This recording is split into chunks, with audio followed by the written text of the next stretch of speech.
Welcome back, Bears fans, to another episode of the Chicago Audible, and welcome to our Week 1 Chicago Bears postgame show. The Bears just fell 10-3 in a low-scoring but very annoying game is going to be how I'm going to put it right now. I'm your host, Will DeWitt. I'm instantly kind of breaking this down, and secondly, I'm pretty pissed off, and I'm sure you two listening at home kind of feel the same way. And of course, help me break down this Bears loss, the 0-1 Bears.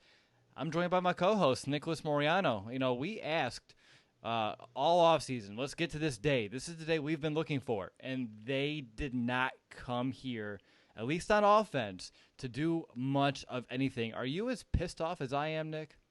You know what? I'm not even so much pissed off. I'm just more so disappointed in the overall performance of that offense. It literally didn't do anything. The only man that really kind of showed up was Allen Robinson. Outside of that, maybe David Montgomery had his flashes, but he wasn't even a part of the offense in that second half. So it was just a very disappointing day from the 3 points against the Green Bay Packers. I know it's opening night. It's very sloppy, but come on. 3 points, that's pathetic. It's pathetic to see from that Bears offense. What are they in the 200s now? The second phase, it's crap. That's what it was tonight. Yeah, I mean, are you buying that 200 thing now, or I mean, it looked like they went backwards. It looked like they got got demoted. Yeah, I mean, when you go into first and 40, you were literally going backwards as an offense. I mean, that was just atrocious from top to bottom. The offensive line, I mean, we'll probably break it all down, but there was no signs of showing progress of going into the second phase of this offense. Matt Nagy in year 2. That wasn't seen, tonight. It was awful. Yeah, awful is the perfect way to sum that up, Nick. But let's just dive into the first quarter of our show. We need to begin with my monster moment of the game. And for me, my monster moment, and it's tough, Nick. It really is. They made it so damn difficult for me to pick a monster moment of the game because in the past of the show, the monster moment's a moment where the Bears look like a team that can, return to glory, become the monsters of the Midway. And on offense, you didn't get any of it, so I can't even go with anything over there. Defense, they played good, but it was kind of all for naught. And if I'm looking at, any instance, I mean, I can go with a handful of plays, but they all have the same weight to me. So I'm going to just get an overall tie for every time they're able to sack Aaron Rodgers on third down because it happened multiple times. Obviously, neither of them impacted this game in a way that I was hoping for, in a way that you were hoping for, but all of those kind of tie for me for my monster moment. I don't think I've ever done that in this show, but this kind of they had more punts tonight than they did during that Jimmy Clausen game against the Seahawks.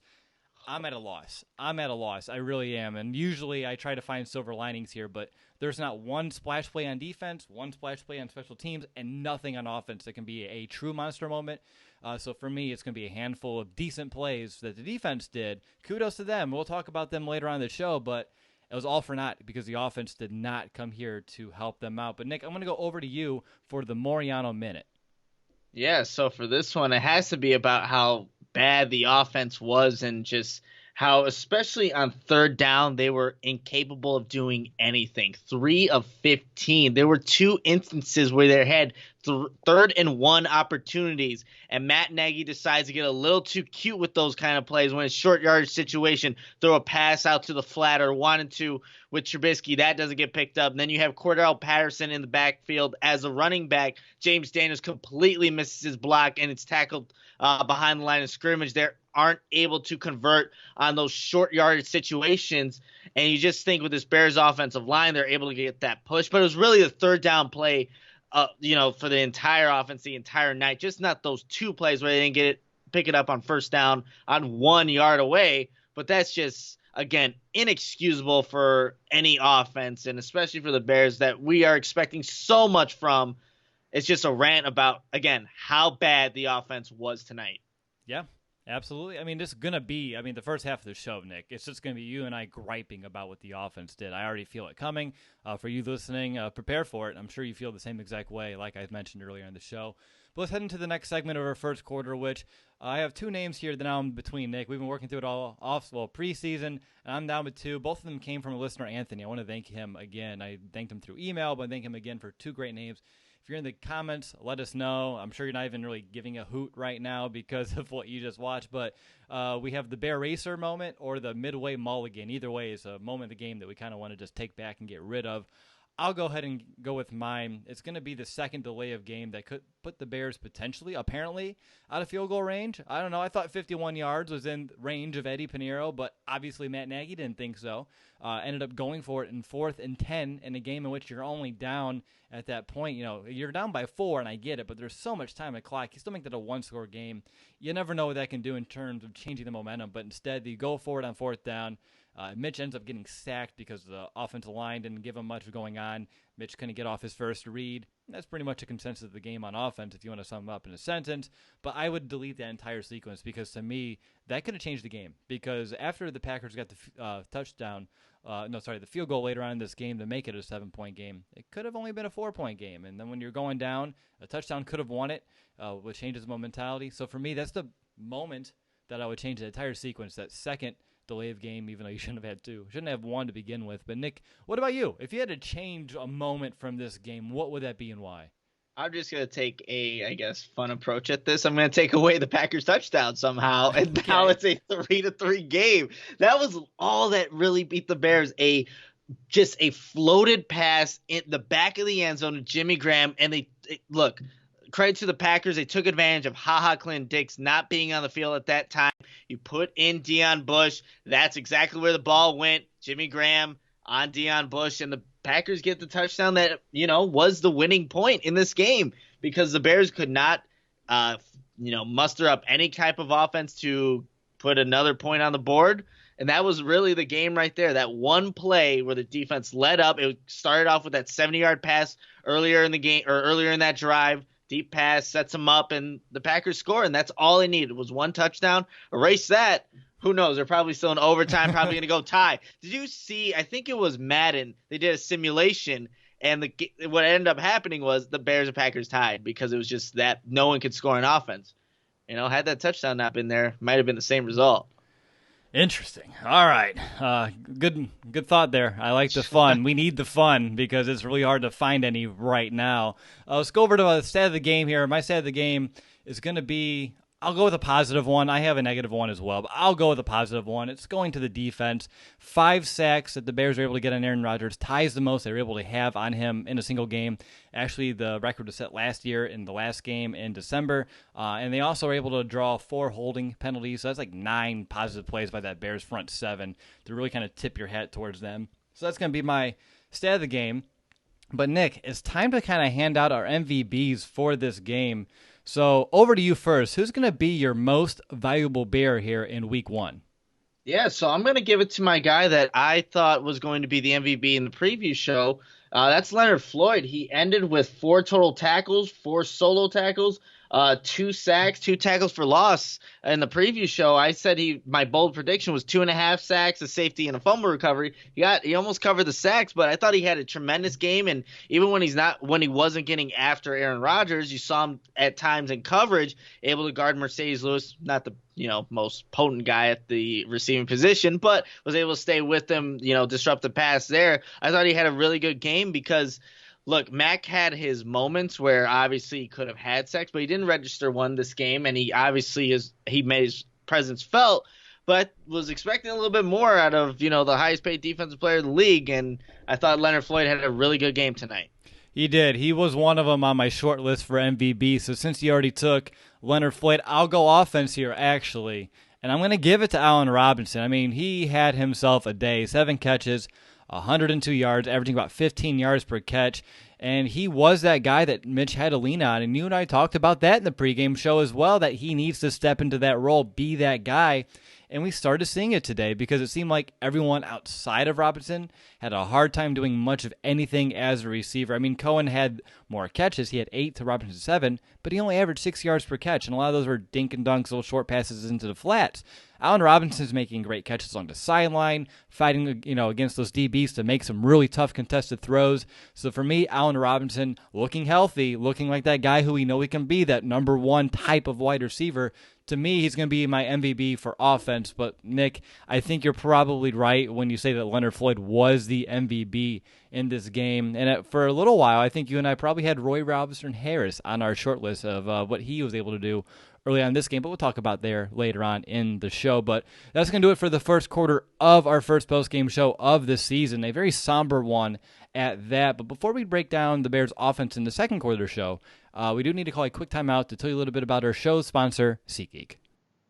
Do you ever feel like ticketing sites make getting to the event difficult on purpose? The real question is, how easy could it be if those ticketing sites actually cared? With millions of live event tickets and a price match guarantee, SeatGeek proves there is a better way. They built the fastest way to find tickets so you can stop searching for the perfect seat and start enjoying it.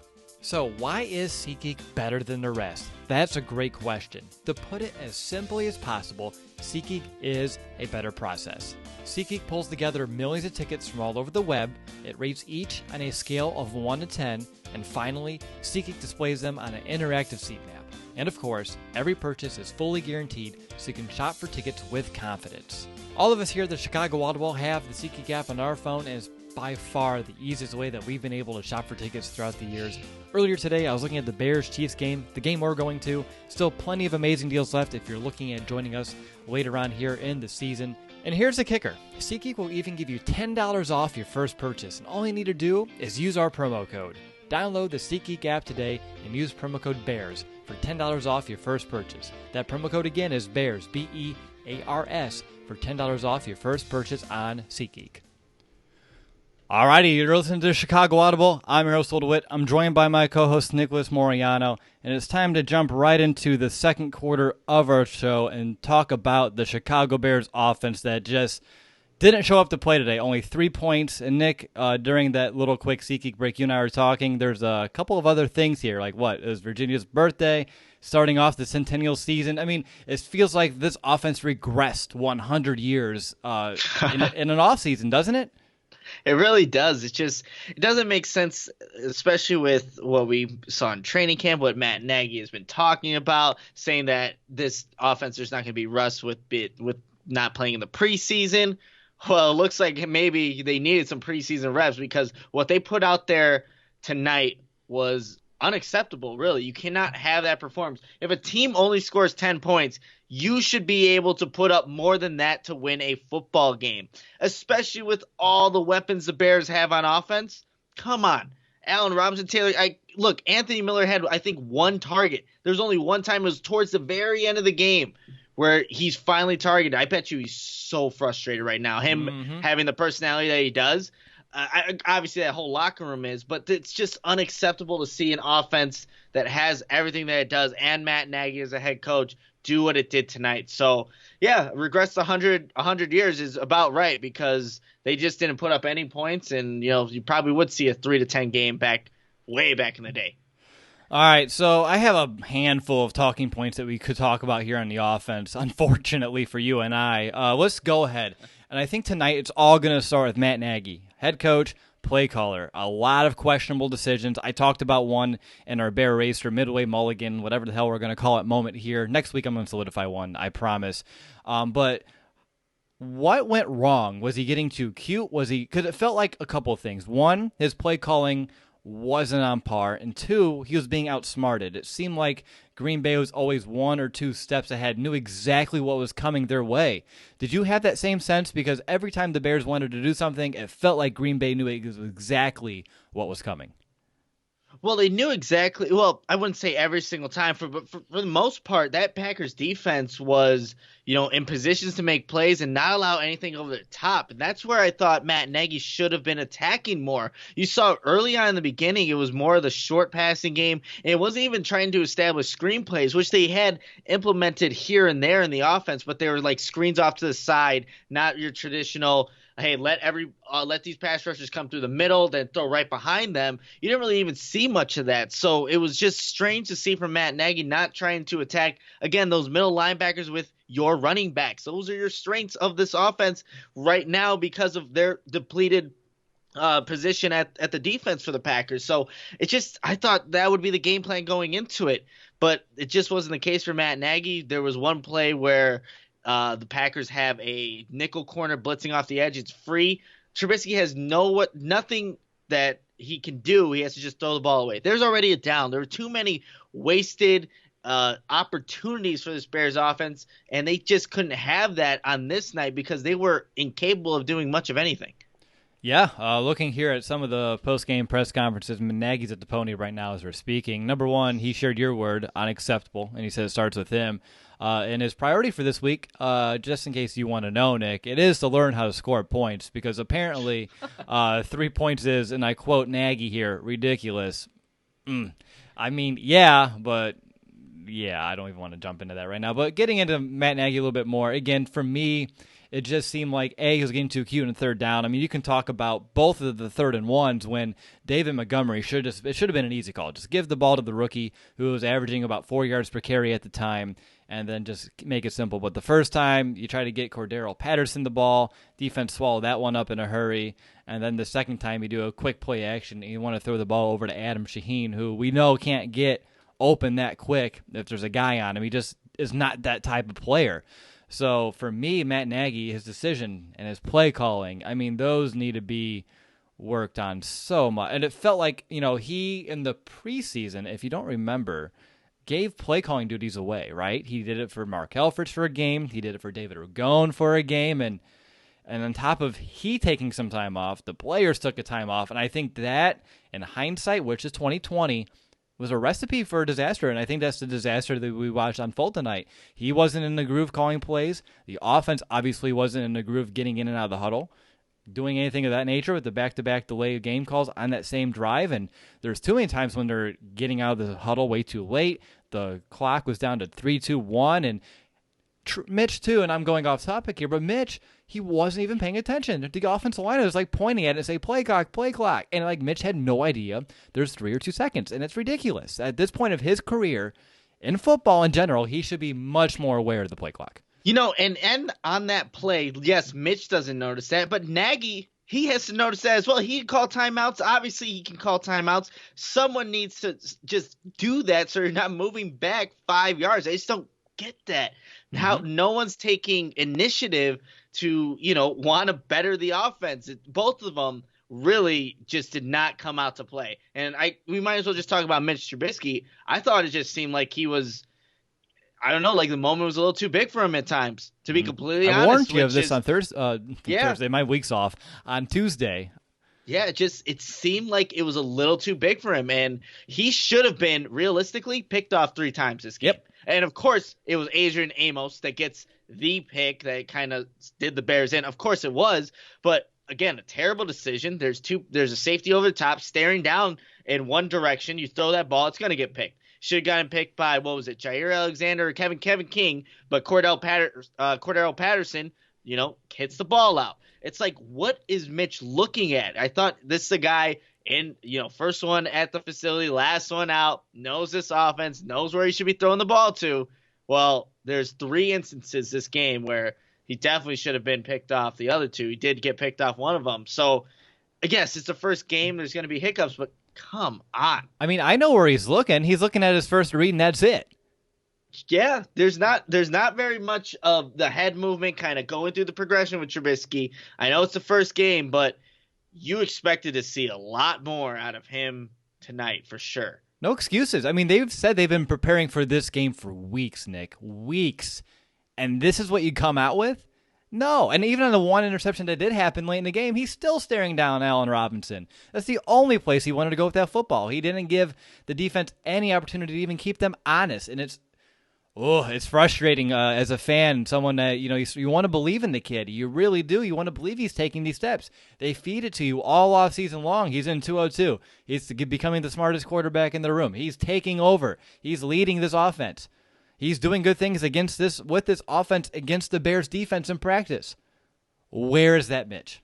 Where is that Mitch? That's my question after watching this entire game, because that's not the Mitch that I've been told was blossoming under Matt Nagy this offseason. That was not the case. And I know it's 1 week, it's a long season, but as of right now, I'm concerned. I really am, because this felt way different than the loss last year. Last year was a meltdown on defense, a meltdown a little bit on offense, and Aaron Rodgers just going nuts. This was the offense being incapable. incapable is the perfect word. And look, last year, that opening drive, that offense takes down the field and scores a touchdown.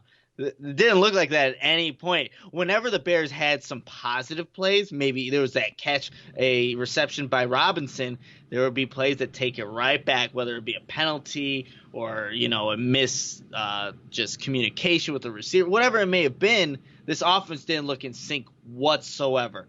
Whatsoever is just off. So I just don't understand. Okay, so let's talk about the running game, or the lack thereof, too, because that's another issue. I believe who tweeted it out? I'm trying. Jonathan Wood. Okay, I want to make sure I give credit for this. Towards the end of the game, he was keeping track of how long it's been since the Bears ran that ball. He had over 30 straight plays without a single run. And the game was a one-score game. Clock wasn't a factor for the majority of this, but they had 30 straight plays without a run, not counting a Trubisky scramble, but a designed run play. And by the way, the Bears are now 1-7 when Mitch throws at least 35 passes or more in a game in Mitch's career. He had over 40 passes today, 1-7 when he throws over 35 passes in a game. So getting back to the running game, or the lack thereof, obviously we saw some really good things from David Montgomery early in this game. I mean, he was quick and decisive with his cuts, really quick feet, finding a way to break tackles, everything that we knew that he could do. And then it felt like Nagy forgot he existed. Did you have that same sense? Yeah, absolutely. I'm looking, 6 carries, 18 yards. And look, the offensive line didn't help much tonight, but I think there were just times where I'm like, when is David Montgomery going to get into this game? Like I said, in the second half, he just disappeared. And that's a guy that he can create on his own. He doesn't need a perfect hole to gain yards like some maybe Mike Davis, or even Tariq Cohen. I think he just likes to go horizontal than he does vertical when he's trying to maneuver around people. No, David Montgomery can make people miss in a very close quarters, and I thought he just should have been in the game a lot more. And you saw him even in the passing game having that nice pass, nice reception down the middle of the field. Yep. He can stretch the field vertically in the passing game. So why not have a versatile threat out there? I know he's a rookie. I know you have 2 guys that are veterans behind him at the running back position, but he gives you the best chance and the best options on the offense right now, even despite being a first-year player. Didn't get that. I'm sure Nagy will go back and watch this and wonder why he didn't do it himself. But look, a lot of things just don't add up as to why they happened tonight, because Matt Nagy and this offense should have obviously been a lot better. What's alarming is these are some issues in every essence that we've talked about. But no matter what it's been about Mitch or about Nagy and the play calling or execution in general, these are issues that we had last year.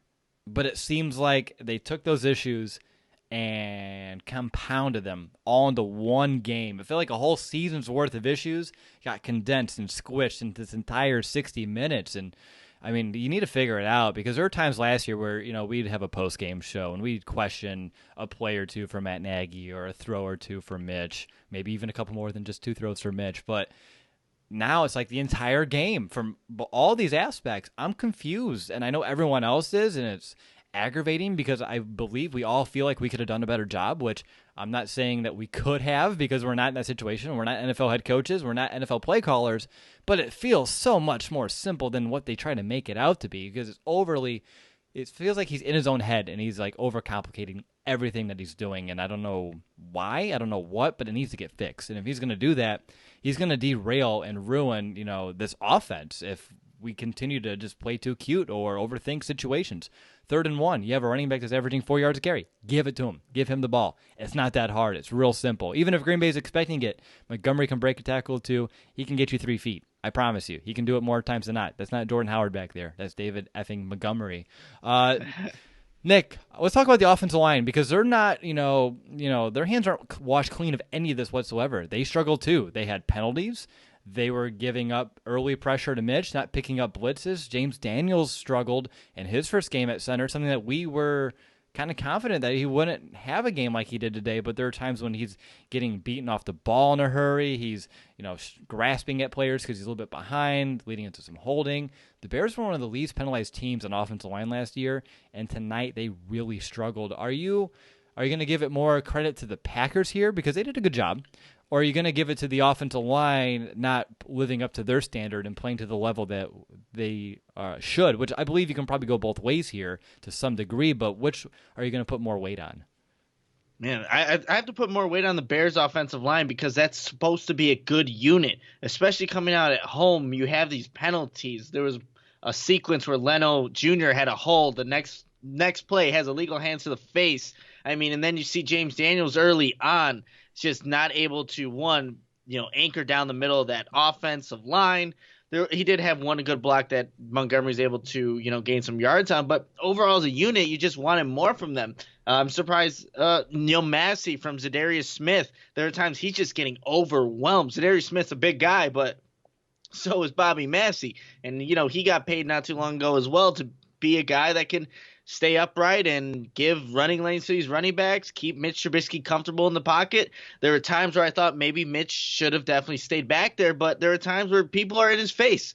So, yeah, this offense, I'm going to put the more weight on the offensive line because, look, I know the Packers have a couple good players on that defensive front, but this Bears offensive line is far better than how they performed, tonight. And just with the penalties, the sloppy play, I know it's the first game, but again, going back to the word, it's inexcusable, especially the atmosphere. This is a huge event, and the Bears just didn't show up.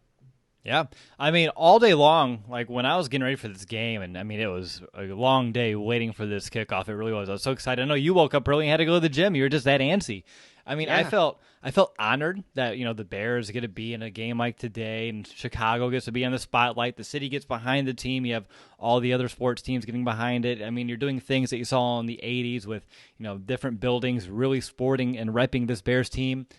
I mean, now it's just embarrassing on the national stage yet again to have a game like we did today, especially on offense. It's the same old thing, right? Great defense, no offense. I mean, we've been Bears fans our whole life, and that's pretty much all that we've ever really gotten to know besides one year where we had a really good offense and the defense went away. But getting off subject, getting back to the point, I just have a couple more points that we should kind of talk about here on offense. And I just want to start with Trey Burton. Obviously, he went through warm-ups today, and he was unable to give it a go. How much did his absence, do you think, impact the offense today? Because obviously the Bears didn't really have any production from their tight ends today, and there are a few instances out there, like when Mitch wants to go over the middle of the field, where you can envision a healthy Trey Burton really helping out because he was that guy for Mitch last year, somebody he can go to consistently and get some decent production out of. How much do you think the Bears missed Trey Burton tonight?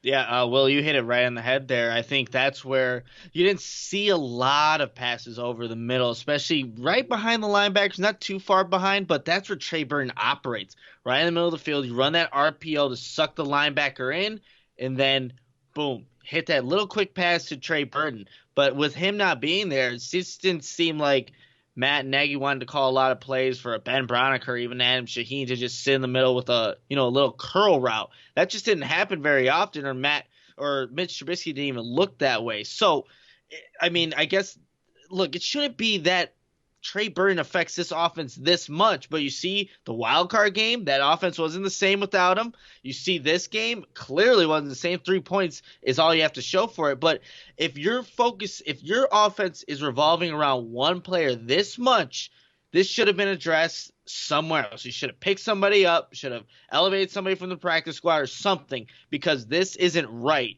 Because there's too many weapons for if one guy goes down, it's going to derail everything. But it kind of seems like that thus far for the 2 games Trey Burton has missed, this offense has not been the same.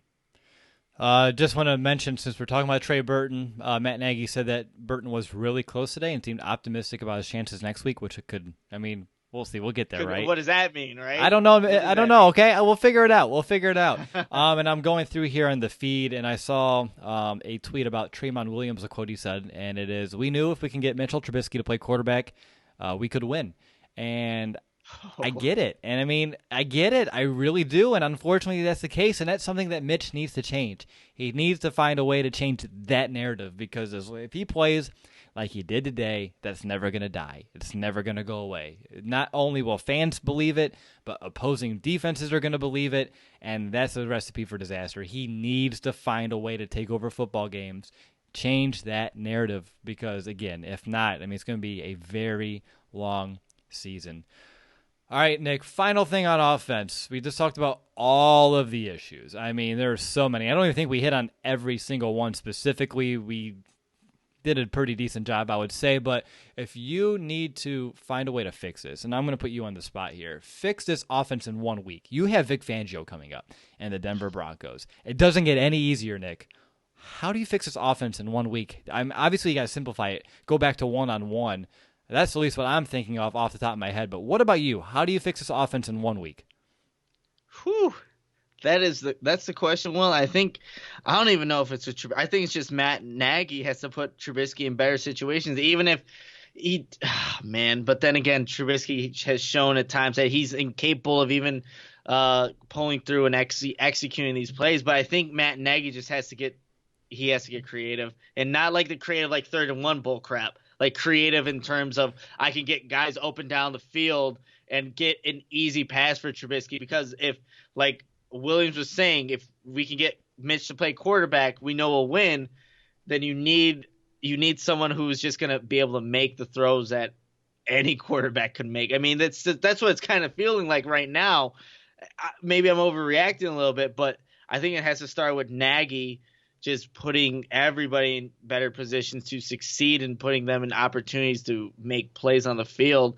But I think that's the best approach. I don't know if that's right. I understand where you're coming from, Nick. For me, I believe it's going to start in one area of this offense, and if you don't fix it, it's never going to happen, and that's establishing the run. I mean, not one running back in this team had over 20 yards on the ground. That's sad. I mean, we have Mike Davis, who's capable, David Montgomery, who's capable. You have Tariq Cohen, who we know is capable. Cohen never had a carry. He had an opportunity to have a carry to start this game. Drop that ball. Drop that opportunity. We should have known from right there. That was the game. That was the game.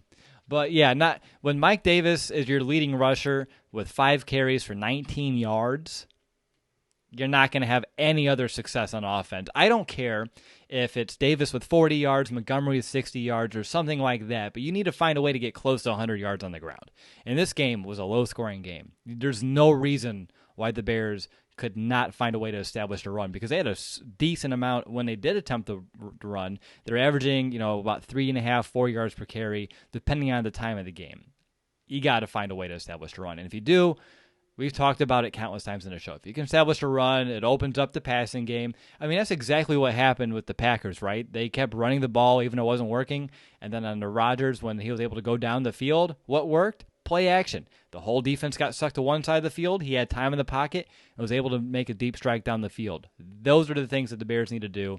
Today, they didn't have those opportunities. The defense knew Trubisky was going to drop back to pass because he did it 45 stinking times in this game, and only was able to complete 26 of those for 5 yards per average on a throw. So that's where we're at on offense. Any final thoughts, Nick, or do you want to forget about this offensive performance as much as I do? All I know is that right now, what was it, earlier today or yesterday, I put out the predictions for the Bears getting completely destroyed in the mentions right now. That's going great. Yeah, but no, that's it. Okay, I mean, I'm feeling pretty good about my Floyd projections that I put out there. We'll talk about that in a second, but Nick and I, we're going to just shut up about the Bears offense. I don't think you want to hear about it anymore. I don't want to talk about it anymore, but before we jump into the third quarter of the show and take a look at the Bears defense, I do want to remind folks that we're going to take a couple questions here in the fourth quarter. So if you have some questions that you want us to answer, definitely we'll give our best go here. I'm assuming they're going to be some maybe malicious. We'll see. I'm still pretty heated here, and we're about halfway through this show. And usually these podcasts are therapeutic, and I calm myself down. But tonight's not really the case. But let's go ahead. Let's jump right into the third quarter of our show, and let's talk about the Chicago Bears defense that really did a great job today. Any day that you can keep Aaron Rodgers down to 10 points on offense, and 3 of those points came late in this game as well, and they found a way to make a stop to give the Bears offense another opportunity in this game. The defense did its job today, and it started right from the very beginning. I mean, they started off this game giving the Packers 3 3-and-outs. They had negative 17 yards on the first 2 drives, which is the lowest ever in Aaron Rodgers' career when starting a football game. So, Nick, we'll just start off big general stuff, and we'll work our way into some specifics.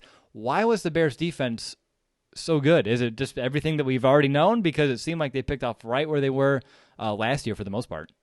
Yeah, and I think what really helped the defense is getting down into those third down situations where they were third and long and not third and short, and the Bears were able to just have those pass rushers do what they do best, get after the quarterback. Roy Robinson Harris, Leonard Floyd get those back-to-back sacks on those consecutive third down attempts by the Green Bay Packers. That's exactly what you want to have your defense, that opportunity to just go back and just disrupt this offensive line, get Rodgers off his mark, and get the sack. That's why they were successful and only gave up 10 points, in that touchdown being, like I said, lucky. It really was lucky. It just happened to be Jimmy Graham was there and Deion Bush was behind him. But, yeah, it all started up front for the Bears. Roy Robinson Harris was a huge help, especially with, I thought, Mac not being as impactful as we've seen him. It was nice to see that Roy Robinson Harris really stepped up on, prime time, was able to get after Aaron Rodgers tonight.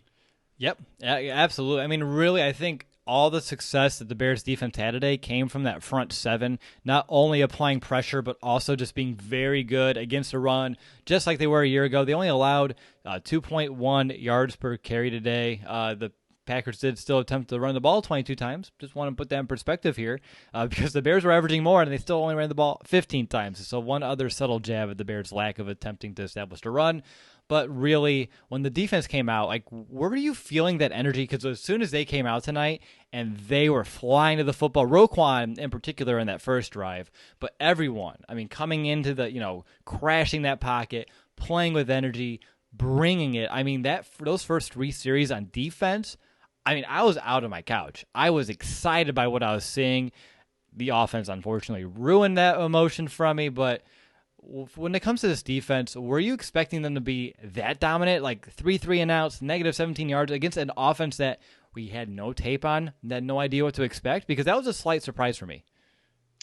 You know what? Honestly, when I saw the defense doing what they were doing, maybe I didn't expect 3 and outs. That's very impressive for any defense against any offense, just to kind of do that consecutively, especially on the first game of the season. But we've seen what this defense can really do, take over games and just be why the Bears have won some of those games.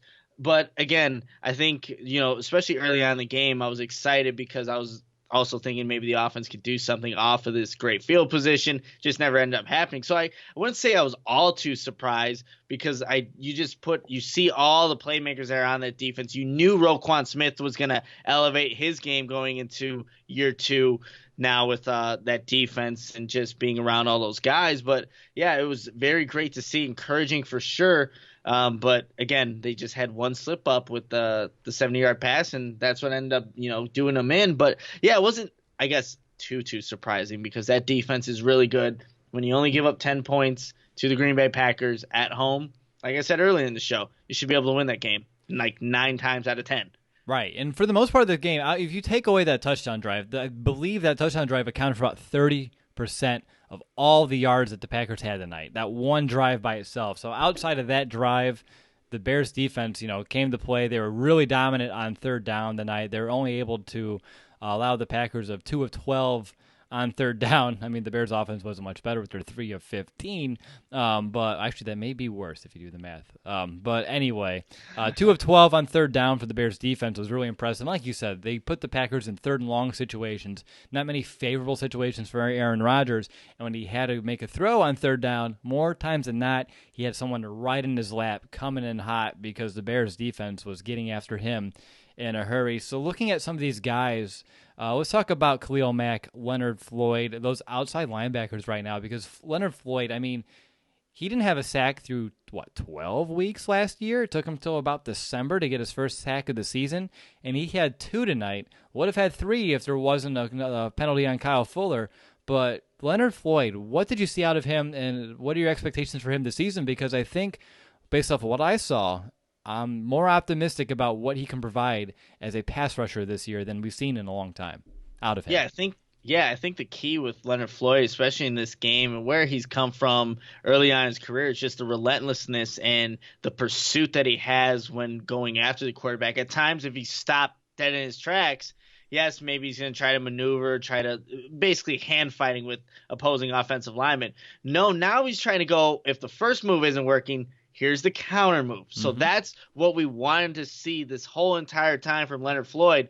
And it came, to fruition in this game. And that's why he's able to get to the quarterback, 2 times with Aaron Rodgers, sack him.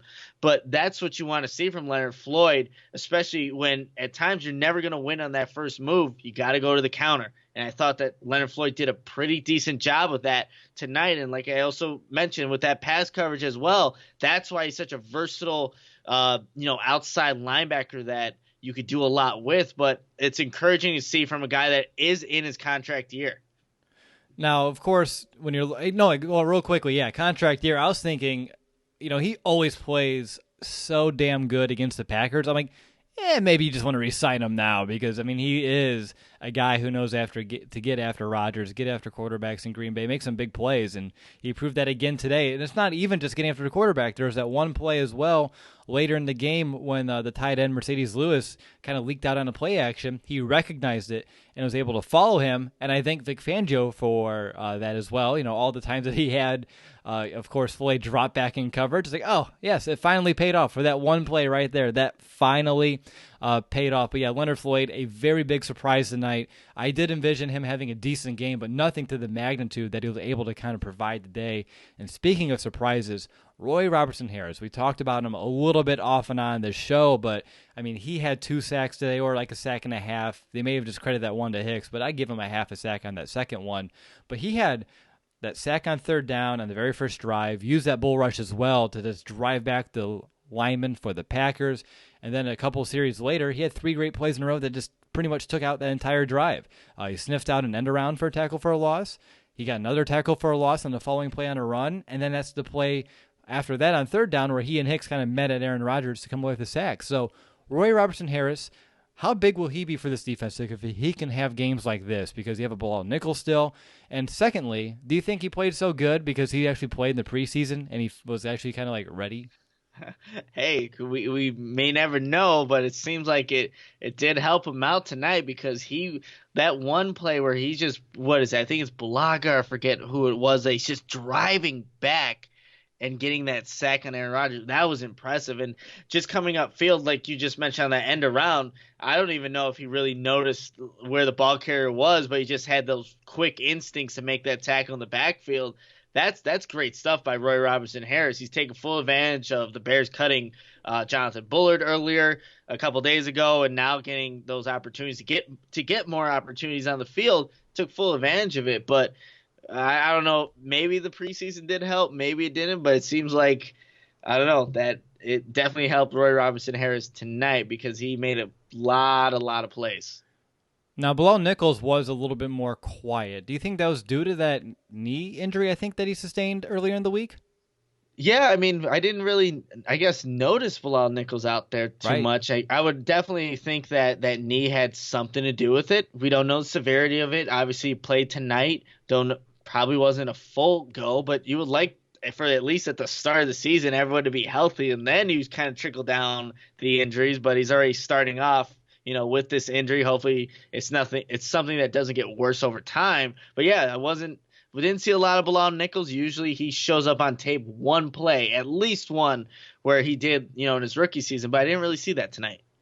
All right, looking at some linebackers real quick, I do want to talk about Roquan because I think we did see some growth out of him today. I believe that we saw a Roquan Smith that is comfortable in an NFL defense, has an offseason under his belt, and was really someone who benefited from being in the system, going through a training camp, going through the motions, because remember last year he didn't have any of that, and now he's a year into his career, and I believe we're starting to see the beginning. I think last year's the beginning. We're starting to see that chapter 2 of Roquan, which is more like the ascent, because he was flying to the ball today, especially early on in this game. He did have a very bad pass interference call, which of course kind of led to the Packers going all the way down that field. But I believe they punted on that drive, so it's kind of a non-factor overall. I believe, thank you, Leonard Floyd, for another sack, if I'm not mistaken. But regardless, Roquan Smith, what did you see today that kind of gives you a lot of hope about what kind of linebacker he can be? Because he does seem to be what we're envisioning, and that being that tackling machine, someone who can play sideline to sideline. But I thought we saw him play a little bit more downhill than I anticipated, because all the talk's always been, oh, he's a smaller backer, you won't be able to play downhill. I don't think that's the case. I think he proved that he can tonight.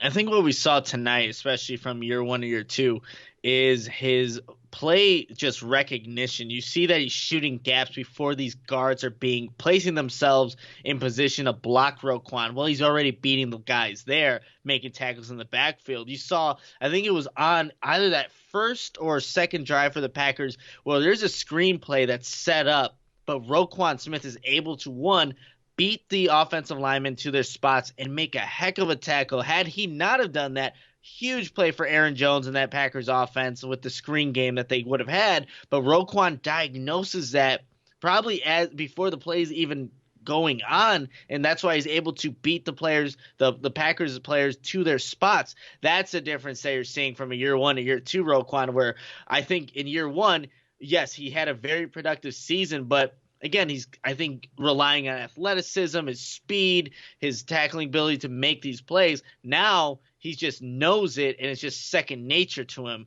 And then you saw that tonight just with, in this one game, and that's encouraging because, again, Roquan's going to be he's going to be a focal point for this defense for many years to come, and seeing him make these plays now only shows you what he can become and sustain for the rest of his career. All right, let's go over to the secondary, Nick. Anyone that you want to kind of highlight? Because I thought we saw some good things from some new guys, Buster Screen, some good coverage on field. I think one of them is on Devontae Adams. You see a Ha Clinton Dix, finding a way to force the fumble today. Obviously, we weren't able to recover that one. Didn't get a turnover today, but you like to see the aggressive mentality going after that football.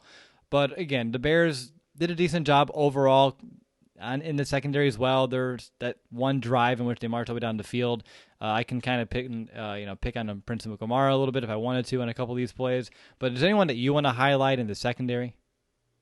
So, I mean, yeah, it was a pretty quiet day just because both, the Packers offense wasn't much better. Exactly. It was better than the Bears. But there were a couple times where I thought Kyle Fuller was pretty close to some interceptions. And then there are times where I have also in my notes, it's like, why? I know he plays 7 to 8 yards off the line of scrimmage, and that's the way he plays. He reacts, reads the eyes of the quarterback. But there are times where, okay, this Valdez-Scantling's getting a 5-yard hitch and is taking that for a first down because Fuller's just so far up. It's like, I think you just need to be able to adjust to who you're playing and knowing that, hey, this receiver is maybe not as much of a vertical threat as maybe a Devontae Adams or whoever it may be. But I don't know, maybe that's just me nitpicking, but you also mentioned it. Prince Mukamara was the one who gave up the big play. It's a guy, if he doesn't jam you at the line of scrimmage, he's going to play a trailing technique, and he just doesn't locate the football. And I don't know if I have to go back and watch the film to see if there was an opportunity for that, but it would have been nice to see if he would have done that. And then Deion Bush, the one time you get into the game, this just has to be you have to position yourself better because all Jimmy Graham did was just he played basketball. I boxed him out, caught an easy touchdown, and that was it. And that ended up being the game-winning, point for this game. So when the opportunity presents itself, Deion Bush did a really good job in preseason and making the most of those. Come the regular season against your bitter rival, didn't happen. Is there anything else that you want to mention about the Bears defense today? I think we did a good job of hitting on the big points that need to be taken away from this game. Again, they had a really good game. It does get soured by the end result for sure.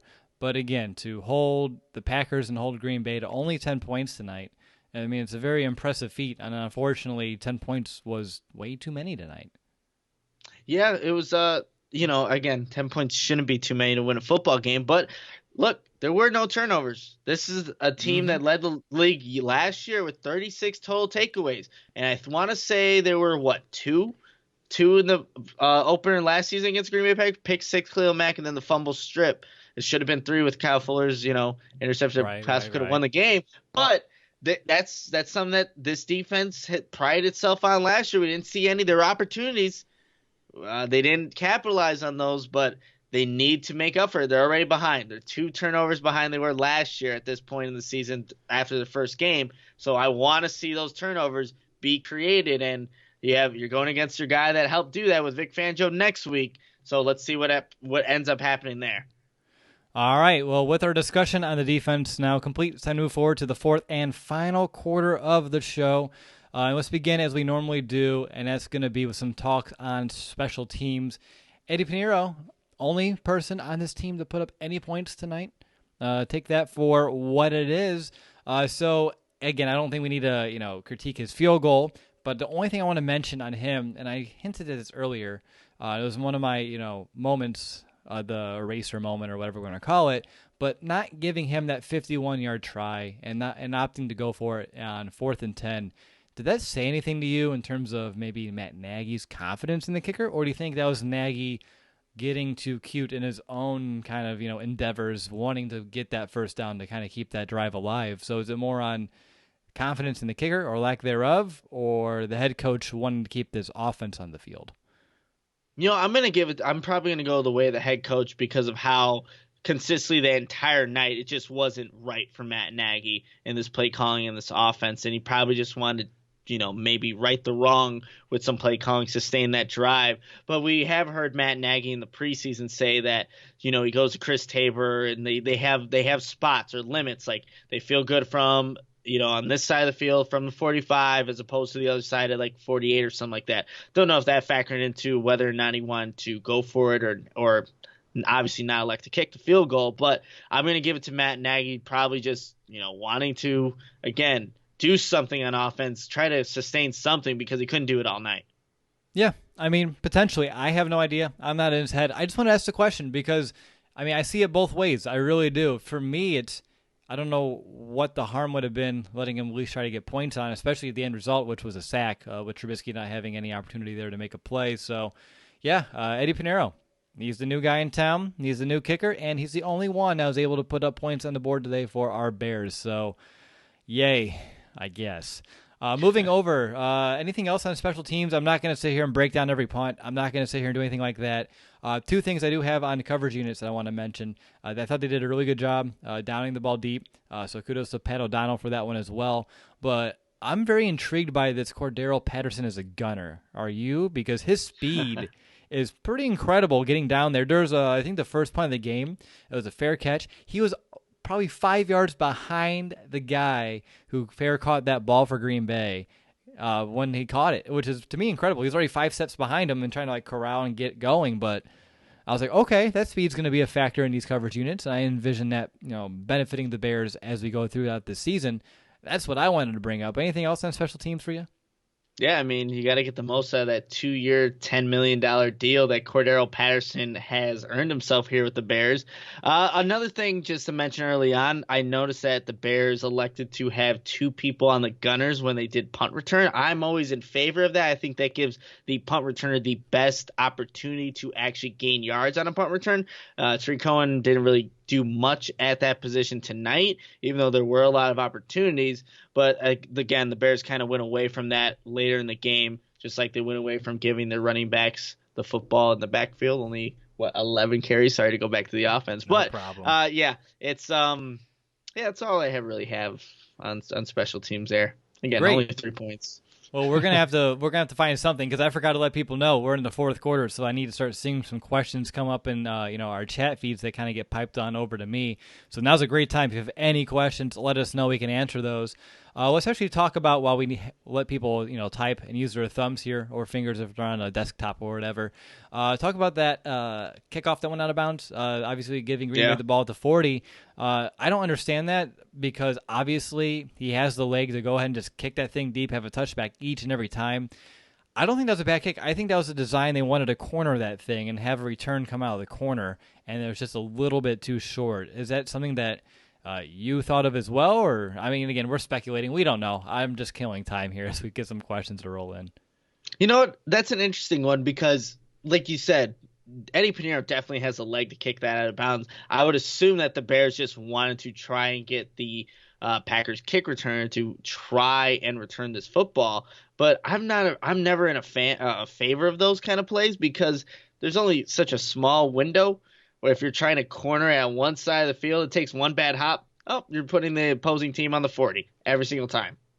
Again, I would just kick it out of bounds. Don't even give that kick return an opportunity. Yes, it's stale, it's plain, it's boring, but hey, you're not giving them any additional yardage, and it's just a guaranteed time where that opposing offense is starting at 20 as opposed to whatever it may be if they get a potential return.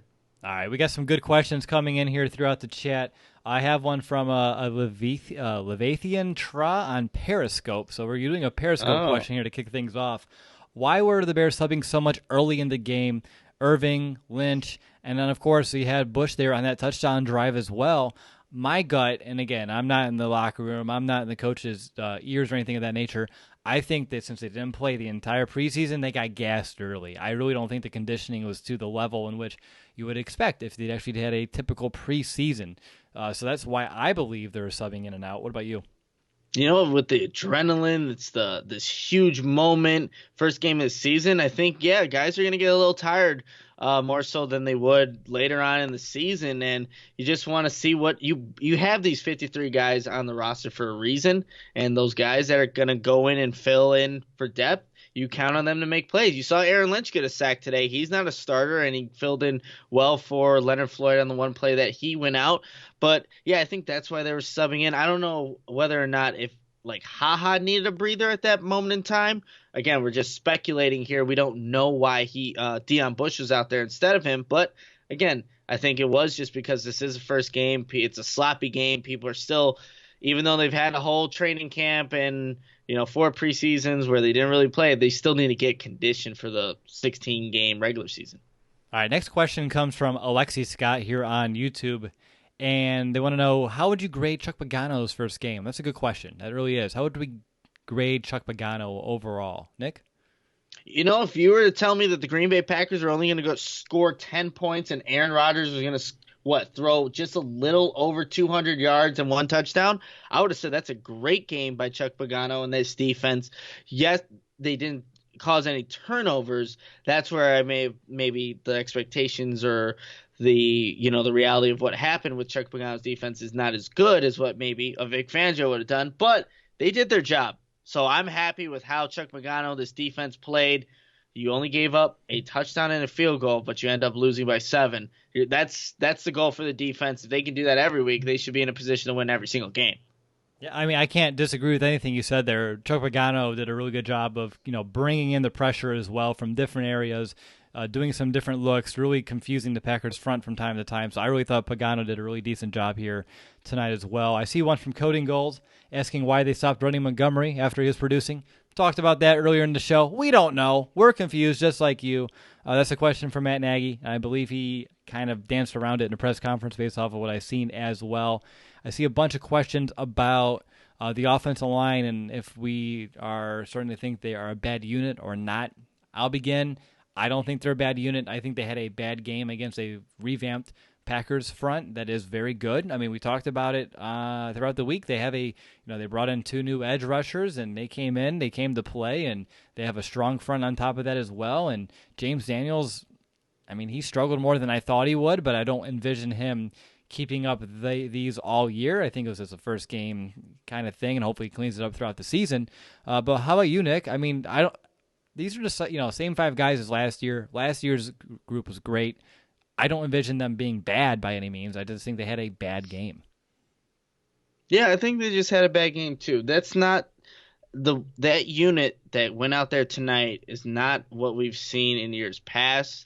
The one that has, not caused penalties, that has created running lanes for, Jordan Howard of running backs, the guys that need to have a open running lane to get yardage. So this is the way they play tonight doesn't reflect of what this unit is capable of for sure.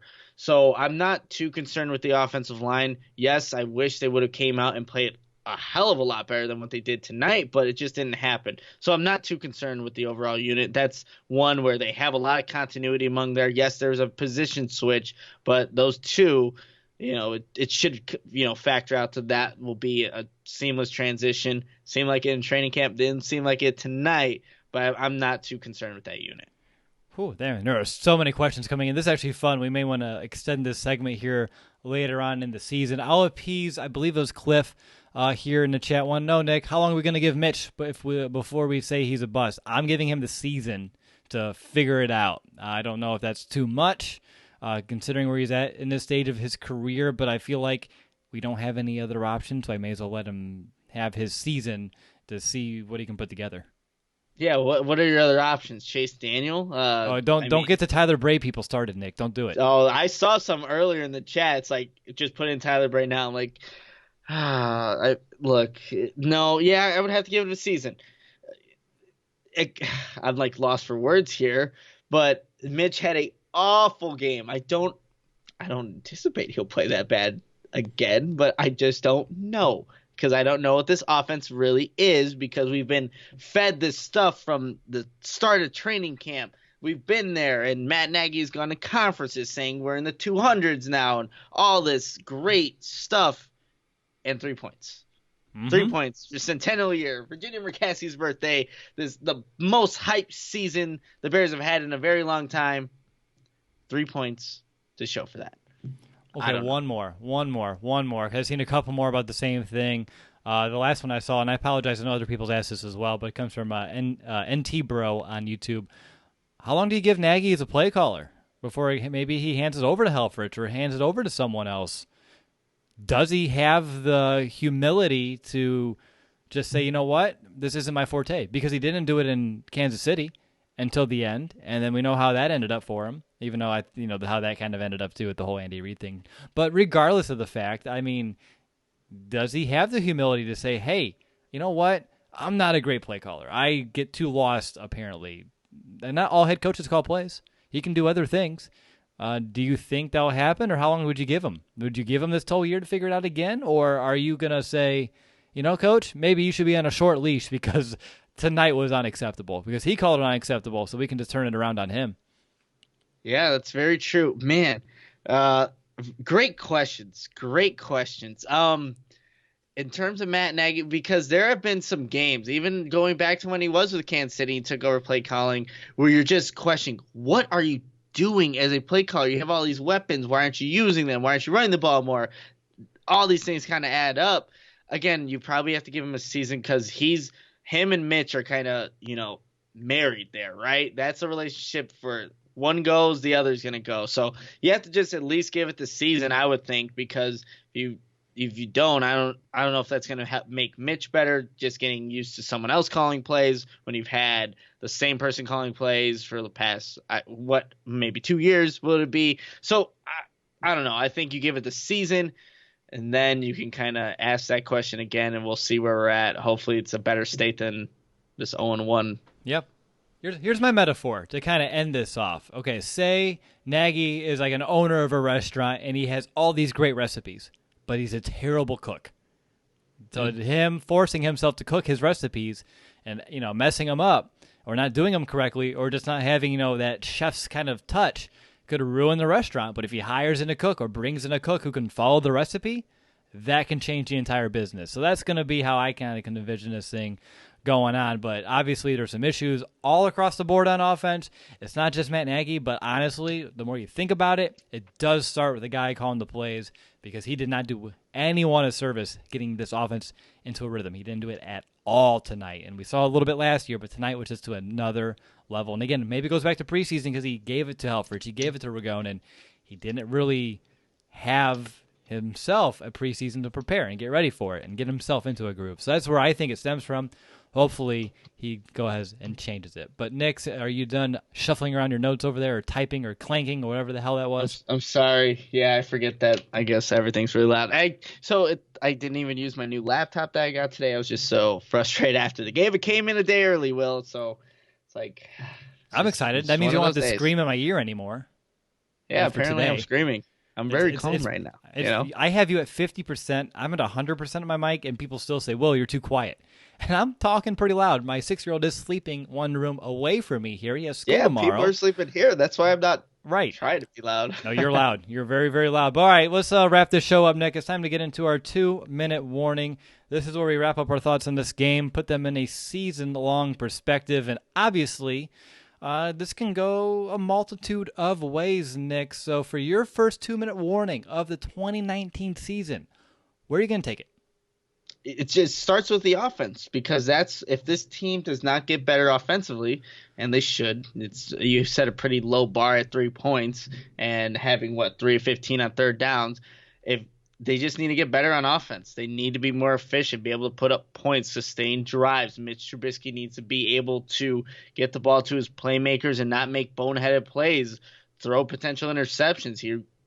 Throwing one to Adrian Amos. So it starts with the offense, and that will dictate where this team really goes this season. The defense can be played lights out, but you see 10 points is enough to beat a team that has a bunch of studs on that side of the ball that came out to play, that, had the perfect recipe to shut down Aaron Rodgers and, his Packers offense, even though they are with a new play caller. It's not on them. It really isn't. They're going to do their job, and yes, they didn't get the turnovers that you would have liked to see, but it really is on this offense. We all knew that coming to this season. We just had high expectations for this offense, and look, they definitely didn't do what we expected of them tonight, but it really starts out with them. They need to get better.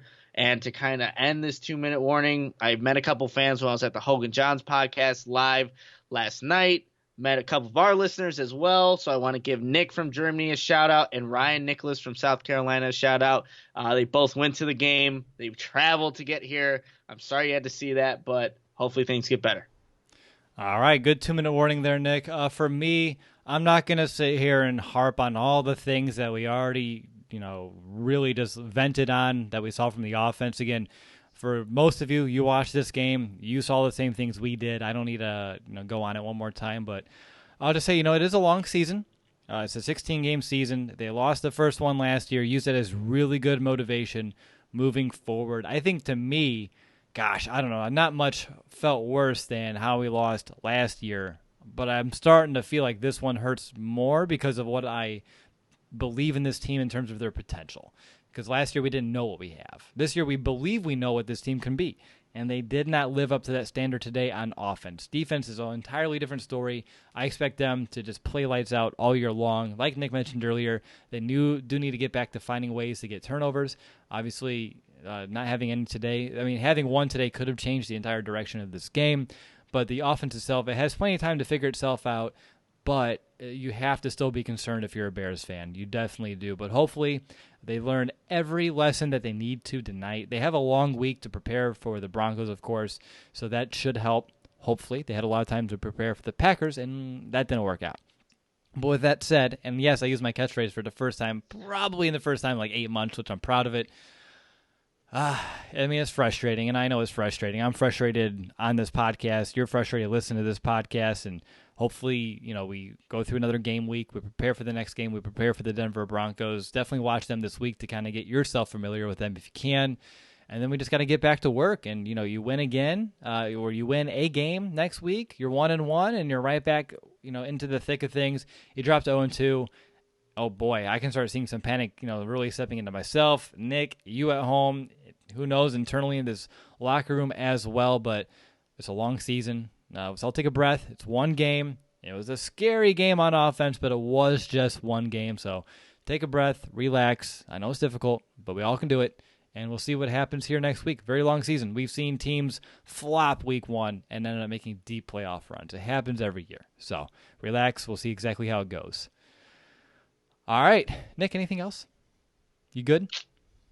That's it, man. I mean, just kind of want to be done and over with this game. Didn't live up to the hype. And since January 6th, since the double doink, I've been looking forward to this game. And this is what it was. 10-3. Bears lose. It's been 249 days since the last Bears victory, and we still need to wait a little bit longer. So Club Dub remains closed until further notice, and hopefully those doors open up here soon. But that's going to do it for this episode of the Chicago Audible. On behalf of my co-host, Nicholas Moriano, this is Will DeWitt signing off. Again, we want to thank each and every one of you who tuned into the show, no matter what streaming service you're using or if you're listening to us on the podcast as well. We really do appreciate each and every one of you, and I really appreciate you listening to the entire show because I understand just how frustrating this game was. I really, really do. But again, we'll be back next week. We're going to put our nose back to the grindstone here on the podcast and prepare for the Denver Broncos. But until next time, bear down, Chicago.